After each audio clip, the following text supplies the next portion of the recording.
আসসালামু আলাইকুম। দেখেন কি পরিমাণ আমড়া ধরেছে, আলহামদুলিল্লাহ। এটা কিন্তু সম্পূর্ণ কলম পদ্ধতিতে ব্যবহার করা হয়েছে। আপনি চাইলে আপনার বাসাবাড়িতে ছাদের উপর বা টব লাগিয়ে এই ধরনের খালি জায়গায় আপনি নিজেও চাষ করতে পারেন।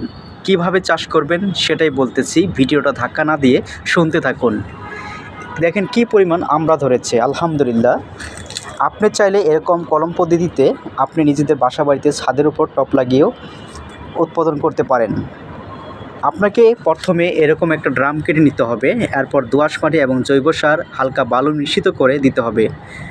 তারপর ড্রামটা ছিদ্র করে দিতে হবে হালকা করে।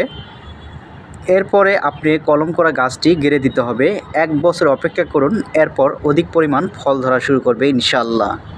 আর কি পরিমাণ ফল ধরেছে সেটা সম্পূর্ণ দেখানোর চেষ্টা করতেছি।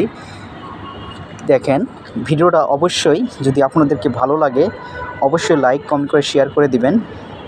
আর ভিডিওটা শেয়ার করে দিন এই কারণে যেন অন্য এক ভাইয়ের উপকার হয়, যেন বাসাবাড়িতেই ফল চাষ করতে পারে। ভালো থাকবেন সবাই। আসসালামু আলাইকুম।